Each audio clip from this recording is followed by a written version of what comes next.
Sais-tu quel animal tout rose et à la queue en tire-bouchon est capable de jouer aux jeux vidéo?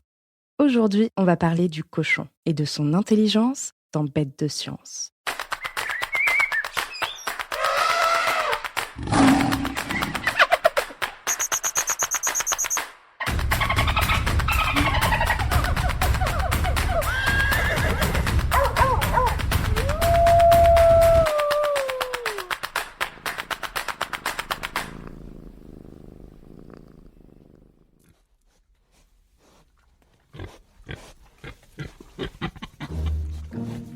Le cochon a mauvaise réputation. À chaque fois qu'on utilise son nom, c'est pour le traîner dans la boue. Tu manges comme un cochon, il fait un temps de cochon. Tu as vraiment un caractère de cochon. Bref, du point de vue de la langue française, une vie de cochon, ça n'est pas vraiment folichon. Et pourtant, on a beau malmener son nom, Sus domesticus, c'est son nom latin, est un mammifère des plus surprenants. Sa relation avec les humains a débuté au Moyen-Orient il y a de cela 9000 ans. Joueur et sociable, il vit en groupe, le plus souvent constitué d'un mâle, le verra, de plusieurs femelles, que l'on appelle les truies, et de leurs petits, les porcelets. Omnivore et opportuniste, tout est bon pour le cochon. Et pour l'aider à trouver quelque chose à se mettre sous la dent, il peut compter sur son sens le plus aiguisé, son odorat. Certains cochons sont ainsi entraînés à retrouver un champignon qui pousse sous terre et dont les humains raffolent, la truffe. On les appelle alors des cochons truffiers. Tandis que son cousin, le sanglier, gambade librement dans les forêts, le cochon est pour sa part un animal domestiqué. Et son penchant pour la boue n'est pas un signe de saleté, bien au contraire. Comme de nombreux animaux, le cochon s'enduit de boue pour se rafraîchir et se protéger contre les parasites. Et personne ne reproche aux éléphants d'en faire de même, n'est-ce pas? Le pauvre cochon souffre donc à tort d'une réputation de malpropre. Pourtant, les scientifiques lui ont découvert une intelligence sociale, cognitive et émotionnelle complexe. Tout comme nos amis les chiens, les cochons peuvent comprendre certains mots du langage humain. Ils sont aussi capables de se reconnaître dans un miroir et ont donc conscience d'exister. Même si pour le démontrer, les chercheurs ont dû mettre en place de petits stratagèmes et les inciter à dénicher de la nourriture. Oui, tu l'auras compris, le cochon est un petit gourmand. Et son penchant pour la nourriture peut même l'amener à mettre en place de véritables stratégies. Une étude a ainsi démontré qu'un cochon connaissant un lieu où trouver de la nourriture trompait ses camarades afin de tout garder pour lui. Le cochon est également doté d'une bonne mémoire qui lui permet notamment de se souvenir d'exercices effectués en laboratoire plus de 5 jours plus tard. Il est doué d'empathie, ce qui signifie qu'il est en mesure de reconnaître et de comprendre les sentiments des autres cochons. Cette faculté lui permet par exemple d'interpréter les réactions de ses congénères si ceux-ci sont anxieux ou heureux. L'une des études les plus spectaculaires a même mis à profit les capacités du cochon pour lui apprendre à jouer aux jeux vidéo. Alors certes, ça n'a pas été une mince affaire. Il a fallu tout d'abord apprendre aux animaux à manipuler une manette. Mais une fois chose faite, le cochon était capable d'établir le lien entre les mouvements qu'il faisait avec la manette et le curseur affiché sur l'écran de la console. Voilà un signe d'adaptabilité et d'une intelligence remarquable. Cette intelligence à la fois sociale, émotionnelle et cognitive fait du cochon un animal aux capacités comparables à celles des chimpanzés, des dauphins ou encore des chiens. Et ça n'est pas tout. Prépare-toi pour un petit tour à la ferme, nous partons à la découverte des capacités extraordinaires de cet étonnant mammifère.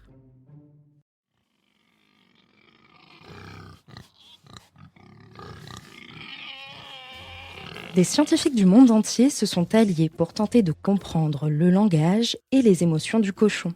Aux 4 coins du globe, ils ont ainsi étudié plus de 7000 vocalisations, émises par 411 porcs, de leur naissance jusqu'à leur mort. Le but étant de comprendre si leur grognement est pour eux un moyen d'exprimer leurs émotions. Mais d'ailleurs, c'est quoi une émotion? Des mots que tu as envie de prononcer? Une couleur qui teinte tes pensées? Une envie de pleurer ou de rire? Eh oui, ça n'est pas si facile de définir quelque chose d'aussi simple que ce que tu ressens au quotidien. Les scientifiques ont essayé de s'y atteler. Et voici ce qu'ils en disent. Une émotion, c'est quelque chose que tu expérimentes dans ta tête et dans ton corps lorsque tu réagis à ton environnement. Elle se traduit par des réactions physiques, chimiques, comportementales ou encore par des pensées. Par exemple, imagine que tu croises le chemin d'un serpent dangereux en forêt.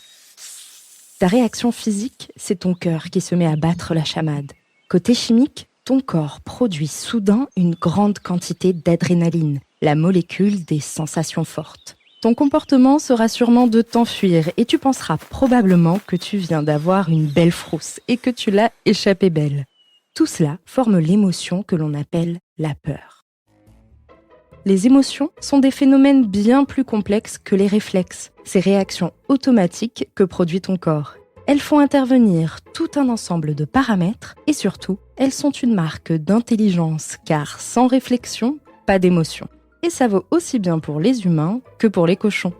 Tu auras peut-être remarqué qu'il est possible de deviner si quelqu'un est triste, heureux, stressé, rien qu'au son de sa voix. Et en te concentrant un peu, tu peux même entendre son sourire.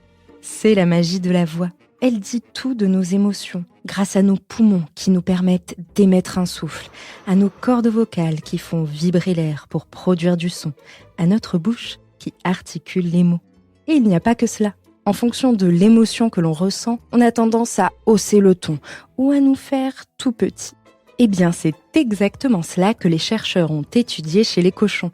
Ils ont enregistré leurs cris et leurs grognements dans toutes sortes de situations, afin de déterminer si les vocalisations étaient plutôt graves ou aiguës, fortes ou douces, en fonction de situations positives ou négatives vécues par les cochons. Ce qu'ils ont découvert, c'est que lorsqu'ils ressentent des émotions négatives, les cochons émettent des vocalisations de haute fréquence, c'est-à-dire des cris aigus. Par contre, les bruits graves correspondent à la fois à des émotions positives et négatives. Ainsi, lorsqu'il est heureux, le cochon émet de petits grognements satisfaits. Mais lorsque les émotions qu'il ressent sont négatives, ces grognements deviennent plus longs et variés et peuvent même se transformer en cris. C'est alors que les scientifiques ont eu une idée. Pourquoi ne pas construire une machine capable de traduire les émotions des cochons ? Aussitôt dit, aussitôt fait. Ensemble, ils ont créé un logiciel capable de comparer n'importe quel grognement de cochon aux 7000 vocalisations qu'ils avaient collectées et de dire à quelle émotion il correspond. En voilà une machine qui pourrait nous être bien utile entre humains, n'est-ce pas ? Alors, si tu as la chance de faire un tour à la ferme, n'hésite pas à aller te promener du côté de ces animaux au grand cœur. Peut-être qu'en tendant bien l'oreille, tu parviendras à les comprendre et vous finirez, qui sait, copains comme cochons. Allez, on récapitule. Le cochon est un mammifère que l'on retrouve un peu partout sur la planète. Sa domestication par les humains a débuté au Moyen-Orient il y a maintenant 9000 ans.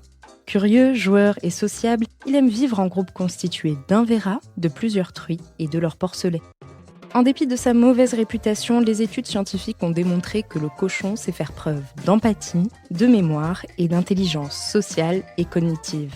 Capable de mettre en place des stratégies ou encore de jouer aux jeux vidéo, le cochon exprime par ailleurs ses émotions par des cris et des grognements que la science nous permet à présent de comprendre. Alors, pas si bête le cochon.